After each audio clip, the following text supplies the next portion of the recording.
soon by the magic of that fiddle, the devil himself was compelled to dance with cloven feet. As the tune got faster, so did the devil's feet.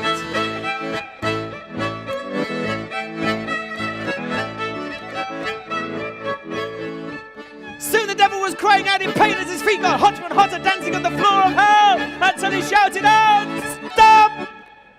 Take that fiddle out of here and let me stop dancing." And so Almos, he said, "Thank you." And he took the fiddle and he went out of the steps and up out of the gate until he was back, and he marched back until he came to the king's palace. And well, the king had told a lie to try and get rid of Almos, but actually his lie had come true. Because there, at the borders of his own land, there was an invading army, far superior in numbers than his own army, with weapons far more powerful than his own army. And there was only one thing that could defeat them, was that fiddle from the devil. Almos stepped onto the battlefield, picked up his fiddle, and played fast and furious.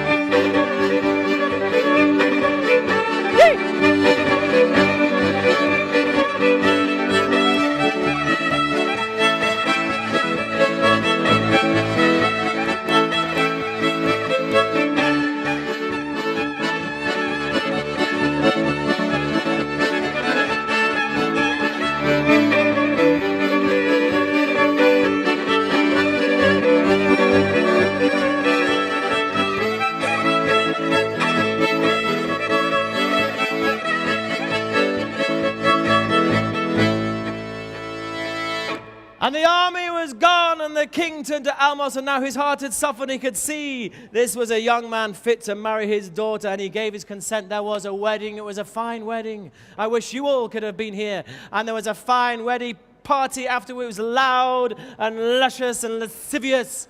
And there was lots of food and lots of drinking. And most of all, there was lots of merrymaking and lots of music, all played by his fine friend Janko on his fiddle. Would you like to hear some wedding music? A suitable end to a story. Yee!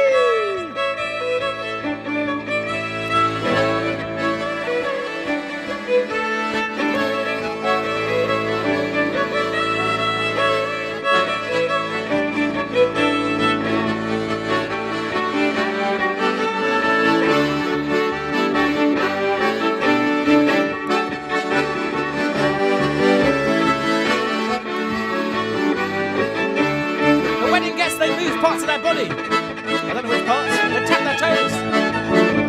Wriggle their fingers. They wobble their heads. Inside, they were dancing wildly.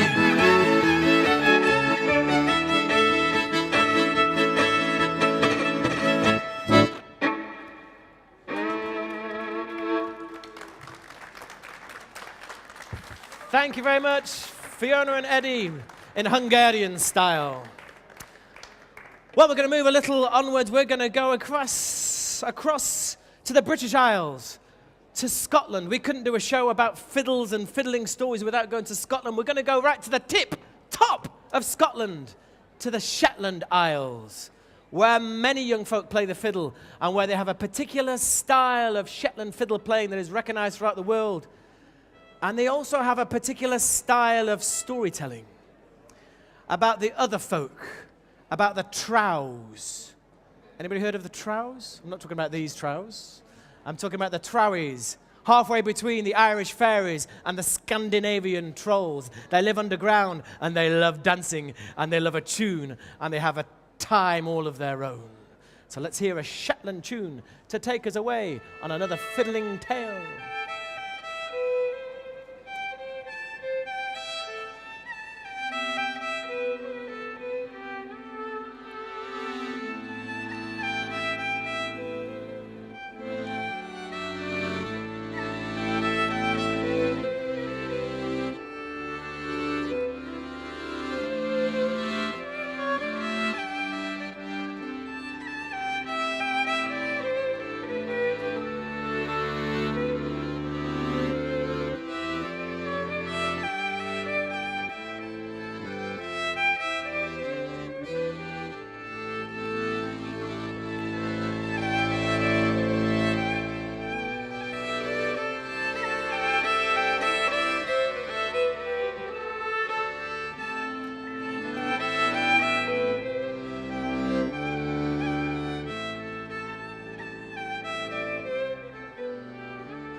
Once in Shetland, there was a man, he was a crofter.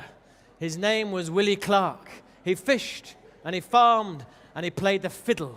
And he was famous across Shetland for two things: his ability to drink and his ability to play the fiddle long and loud and late into the night. And consequently, perhaps for both those reasons, Willie Clark was in great demand, playing at all the rants and raves on the Isle of Shetland. And so it was.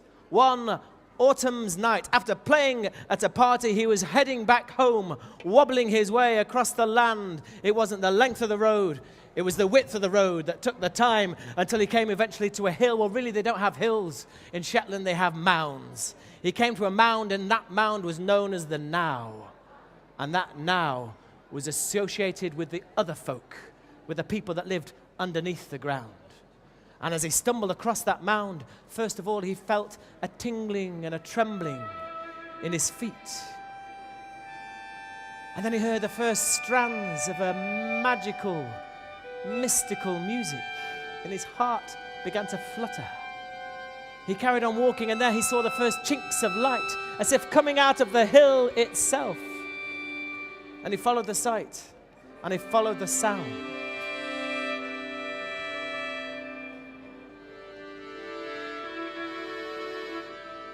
And he was gone. In the morning, his wife woke up and looked to where she was used to seeing her husband snoring after a hard night on the fiddle, but he wasn't there. By midday, he still wasn't back, and now she became anxious. Friends and family and a few neighbors, they were sent out in a search party across the land, and by the end of the day, he still hadn't returned, and now they began to fear the worst. He must have followed the track too far in a drunken stupor and walked straight into the sea, been swallowed up by the wild waves. And now there was a period of mourning. His wife was devastated. His children were distraught. And so time passed slowly for a year, his widow wearing black. But mouths must be fed and work must be done and the day must continue. A whole year went by until a year and a day. Early in the morning, with the first light, the door of their cottage was flung open, and there, haloed by sunshine, was Willie Clark, with a twinkle in his eye and a grin from ear to ear. His wife fainted dead onto the floor. His children, they ran, "Daddy, Daddy, Daddy," and they hugged and they kissed, and they said, "Where have you been?" And he said, "I cannot tell you where I've been, but I'm glad to be home again. Give your mother a bit of whiskey." And they gave her some whiskey, and she perked up, and when she regained her senses, she said, "Willie, have you any idea what you've put us through? Where have you been?" "I cannot tell you where I've been," said Willie, "but I'm glad to be with you again, and I can promise you it wasn't with another woman." Well, she saw the twinkle in his eyes, something different about him, but she knew she shouldn't ask any more questions. And from that day on, Willie's fortunes rose. Whenever he went out in his boat, it always came back filled with fish. Whatever crops he planted in the ground, whatever the weather was that year, they flourished and thrived, even when the neighbors' crops dwindled and died. And he played the fiddle even better than before, was in greater demand than ever before. And so the years passed with great favor. The old folks, they looked at Willie and they said, putting two and two together, "There's something about that night you disappeared. There's something about the look in your eyes. It reminds me of Trowie magic." And plenty of folks said, "Where did you go that night, Willie?" And plenty of folks said, "How come you got such luck, Willie?" And plenty of folks said, "Why do you look so young, Willie? It's been 20 years and you haven't aged a single day." But he kept his mouth shut and his lips sealed. Until one day, he was required to play at a wedding, and it was the wedding of his own daughter. His eldest daughter was due to be wed to a fine young man from the same village. Willie was happy to pay for the wedding and happy to play for the wedding.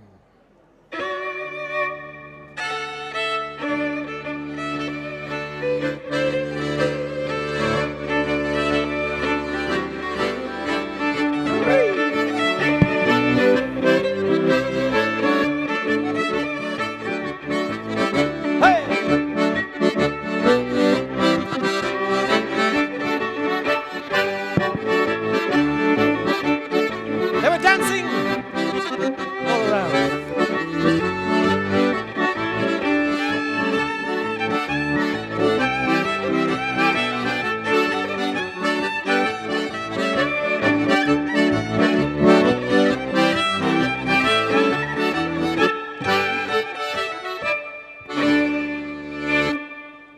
a fine party. Applause was liberal, gratuitous sometimes. It was a fine party, it was a cracking ceilidh, the drink was flowing, the food was fine, and Willie's elbow kept going up and down, jinking and juking. If he didn't have a bow in his hand, he had a glass in his hand, until eventually he'd drunk and played all the other wedding guests into their beds. There's just him and his new son-in-law's father sitting up late, drinking and toasting their 2 children's marriage. And well, the father, he was called Norrie, and he turned to Willie and he said, "Willie, you're a fine fiddle player. How on earth did you get to be so good?" "Well, it was those 20 years ago. That's when it all started." "Tell me," said Norrie, "tell me the tale of what happened that night." Well, now, Willie's tongue was loosened with liquor. He'd never told the story to anybody those long years, but now, here was a man he could trust. They were about to be relatives together. "I'll tell you the tale," he said. "I was going over that hill, the strands of the mystical, magical music, and I followed the light, and there I saw a doorway right into the hill, and down inside through the doorway were the Trowies, dancing and playing. The light was bright and beautiful, and they saw me with my fiddle under my elbow, and they said, 'Come on in and play for us.' And that night I played for them. And sometimes they played for me, and they taught me some of the Trowie tunes. It was a night that was long and full of light and bright, and in the morning, when I came out of that hill, a whole year had gone by above ground." But as soon as Willie had told that tale to his friend, he suddenly felt stone cold sober. Very disturbing if you've had a lot of whiskies. And suddenly his body was filled with aches and pains. It was as if he was suffering from a 20-year-old hangover. And from that day on, things started to go bad from Willie. Whenever he went out in his boat, he could never catch a single fish, not even a sprat. And whatever crops he tried to plant in the ground, they never grew. They withered and died in the ground. He had to rely on his children, now grown up, to do the fishing and the farming for him. But he never lost his ability to play the fiddle. And he particularly enjoyed playing those strange tunes that few other folk could play, the Trowie music.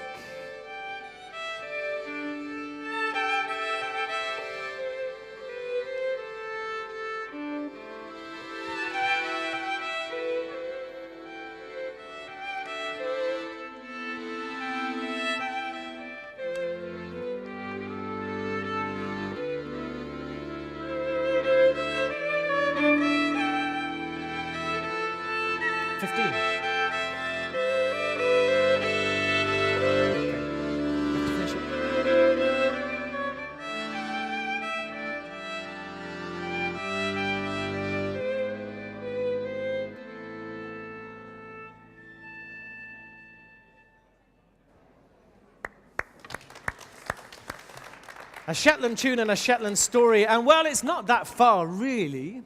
Across from Shetland, across to Scandinavia, and across the Baltic Sea to Estonia. Maybe from there it's just Estonia throw away. Okay, I just had to get something in there just to lighten the mood for a minute. We're going to tell you a story from Estonia. We're going to take you to Estonia. Anybody been to Estonia lately? Oh, David, what about that? I'm lucky enough to have been to Estonia as well. Anyone else been to Estonia? Well, we'll take you there. Oh, there's 3 of us. There's a trio of Estonian travelers here. But the rest of us, we'll travel through our imaginations and through our ears with an Estonian tune to sail us across to that land.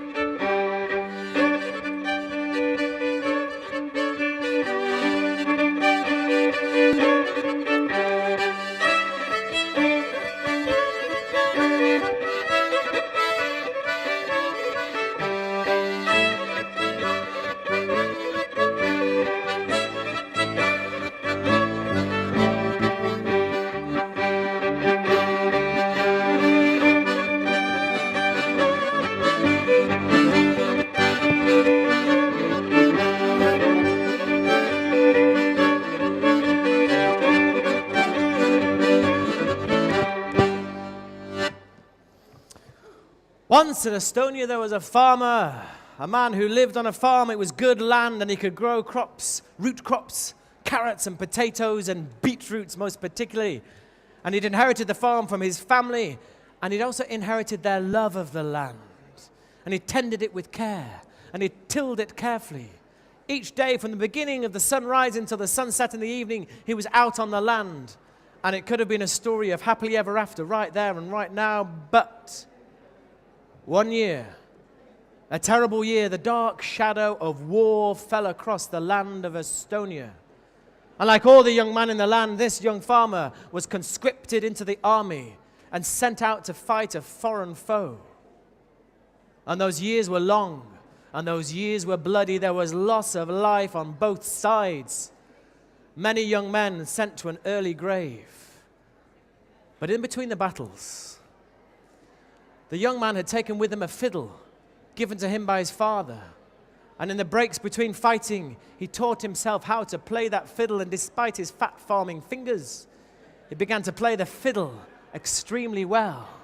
He could play a tune that would bring cheer and warmth to the coldest of hearts. He could play a melody so melancholy, it would raise the hairs on the back of your neck.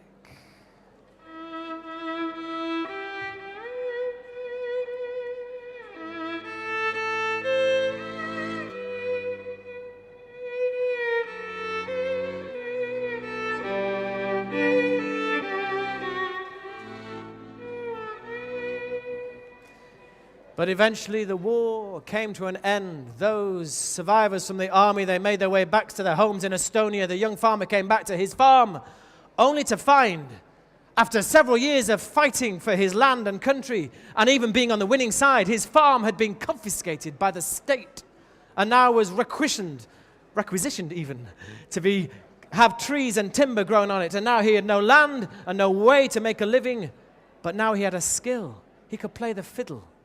It didn't make him a lot of money, but he made him enough. He went from village to village, from party to party, playing whenever he could at weddings and christenings. And things were going well enough. And one night, he'd been asked to play in a part of Estonia far away from where he lived, and so he set off in the evening, hoping to get to that party early the next day. He took a path out of the village until he came to a crossroads, and there in the gloaming, in the lowering of light, he saw that a stranger was already standing there. Tall and dark, with glinting eyes, dressed well with a top hat and tails, a supercilious smile on his face, and the faint smell of Marmite. You either hate it or you love it. He said, "I'm looking for the finest fiddler in Estonia, but I see you've got a fiddle under your arm. Perhaps you're he." "Well, I don't know whether I'm the finest fiddler, but I do play, and no one's ever complained." "You'll do," said the stranger. "Will you play for me? Tonight there's going to be a party, this best party you've ever seen, and I will pay you well." "Well, I've got time," said the fiddler, "so I'll follow you and play for your party." And so soon that stranger had taken him down paths into the forest, and soon the trees were thick and dense. He was scratched with brambles and briars. He began to think this was a very bad idea, following a stranger into the deep, dark woods. And then the trees thinned out, and there was a clearing.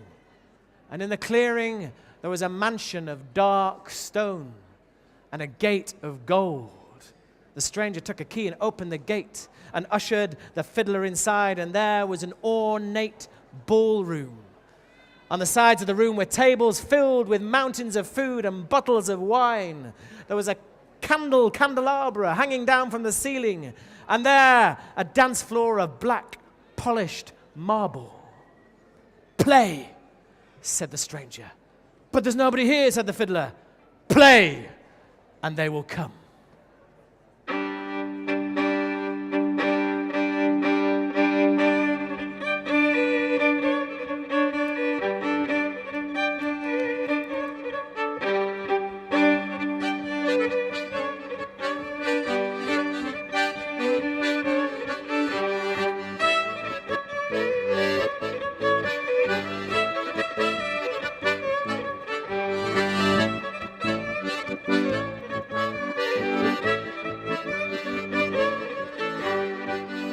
And soon guests were arriving, dressed in fine clothes of green and black and gold. They arrived and they started to dance until the dance floor was thronging with people. The party was wild and wonderful.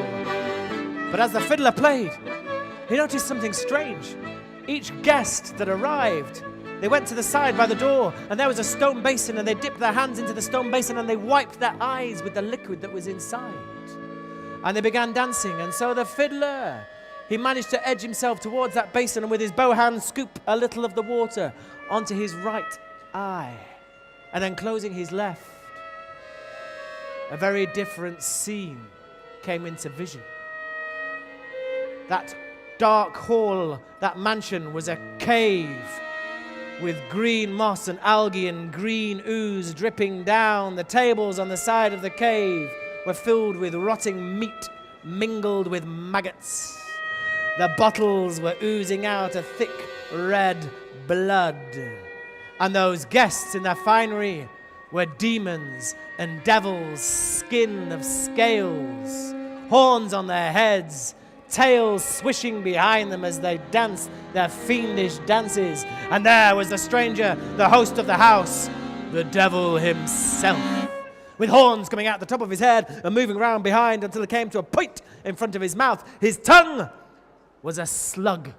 His eyes were buzzing hornets, and his breath so bad it could break a hole in the ozone. But the fiddler, he had to pretend that he hadn't done anything unusual. He carried on playing, and the demons and devils, they carried on dancing until eventually, at the end of the night, they started to leave one by one until they were all gone. And then the devil, he said, "Stop. You've played well tonight, and I will pay well." And he clicked his fingers, and there in front of him was a chest. And he lifted up the lid of the chest, and inside was a mound of gold coins. But the fiddler closed his left eye and looked with his right eye, and those gold coins were in fact teeth and broken bones. "No," said the fiddler, "I won't take this money. It's too heavy for my pockets. I'll be weighed down on my journey home. Thank you, I must be going." "I must pay you," said the devil. He clicked his fingers, and there was another chest. He lifted up the lid, and there was paper money. But he closed his left eye and looked with his right, and the paper money was pieces of skin, some with still the hairs standing on end. "I won't take this money," said the fiddler. "It's too light. It will blow away in the wind." "You must be paid," said the devil. He clicked his fingers for a third time, and there was a chest. He lifted the lid, and there were silver coins. He looked with his right eye. It was silver coins. He took a handful, another and another. He put them in his pockets. He said, "Thank you very much." And he turned on his heels, and he left that dark cave. He left the devil, and he ran for his life out through the trees. It didn't take him long to get back to the crossroads. He went on to the party the next day, and everybody that heard him play his tunes were devilish. But after that, he continued his life, and now with a few silver coins, he could pay his way and buy a small house. And he lived with a little luxury towards the end of his life. And one day, he went to the market to buy bread. And as he was there at the market, he saw two old women, and they were arguing with each other. Fierce argument. And something just brushed across his left eye. He closed that eye and looked with his right eye, and there, standing between the two women, was the devil, poking and pushing and causing the argument between the two. And instinctively, the fiddler said, "Hey, devil, stop what you're doing." The devil looked at the fiddler and said, "Which eye can you see me with?" "Well, it's my right eye." And the devil took a long finger and a very long nail, and he poked at his eye and pulled it out like a pickle from a jar. And for the rest of his life, he was a one-eyed fiddler, but he still played well. And at the end of his life, they buried him in a famous gravestone that we know is still there. And if you go to that gravestone in Estonia, just outside Tallinn, the gravestone reads, Estonia's even, finest one-eyed fiddler. And it must be a true tale, because there's only one eye in fiddler.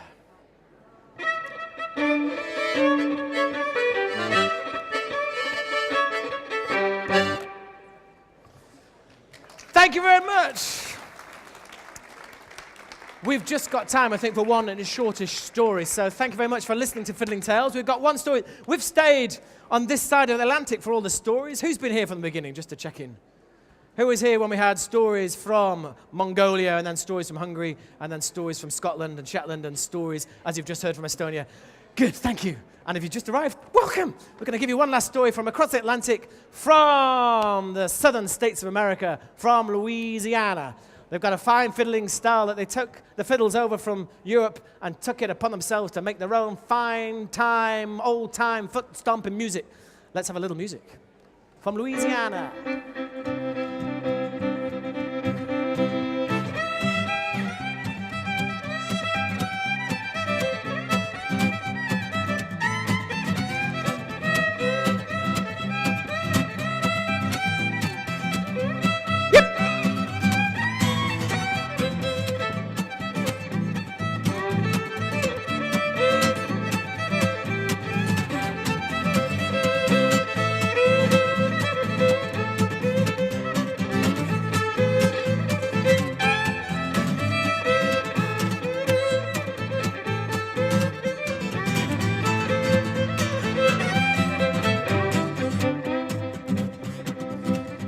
Once upon a time in Louisiana, there was an old ornery man. You know what an ornery man is?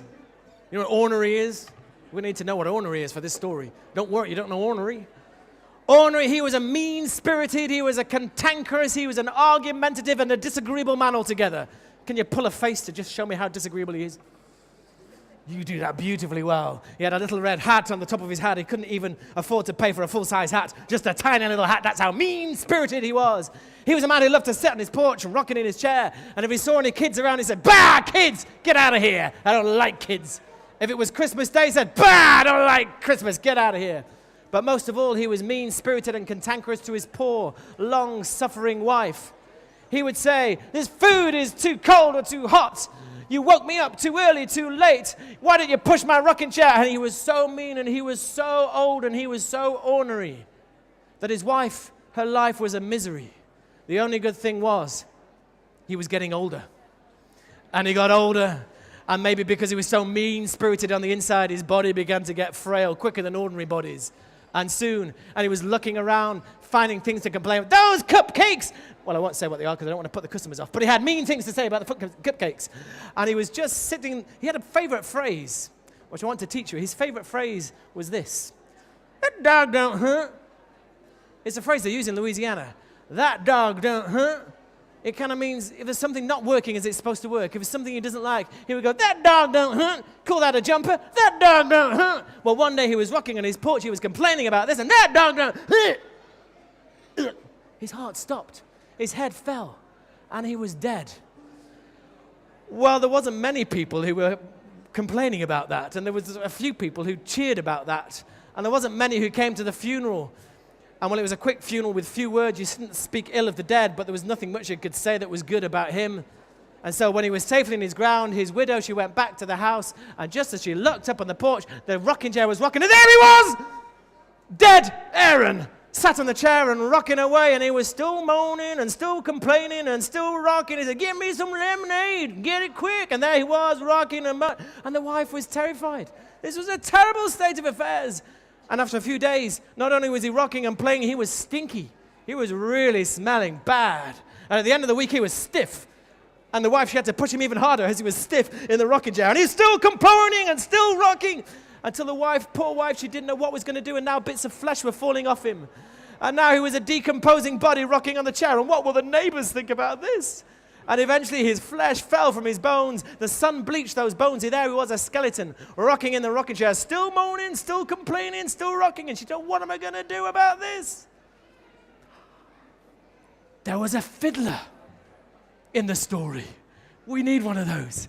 There was a fiddler in the town, a fine fiddler. He played at all the square dances, all the line dances, all the circle dances. And people say whenever that fiddler played, people there were forced to dance so lightly on their feet. And she begged him, "Please come and play on my porch." The fiddler looked at the widow, and she liked the look of her. And so he came to the porch, and he got his fiddle under his chin, and he started to play the finest old-time tune that he could find. Yep.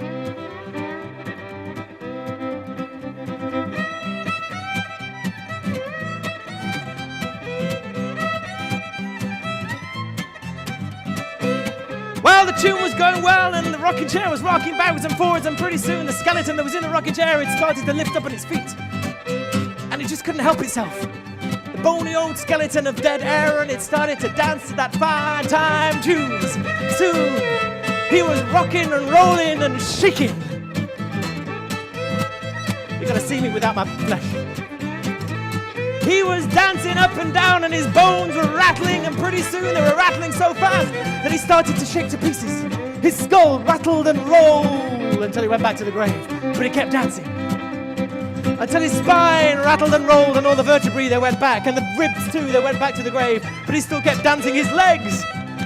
And pretty soon his leg bones, they rattled off and rolled back down to the grave, but he still kept dancing. He had his toes, his little tarsal joints, tapping out the tempo of the tune, until eventually, one by one, they rattled and they rolled back to the grave, and at last, Aaron was gone. And his wife, now she's a proper widow, she looked at the fiddler, and she did a little dancing, and the fiddler looked at the widow, and he did a little dancing. And pretty soon they were winking. And after that, they made sweet music.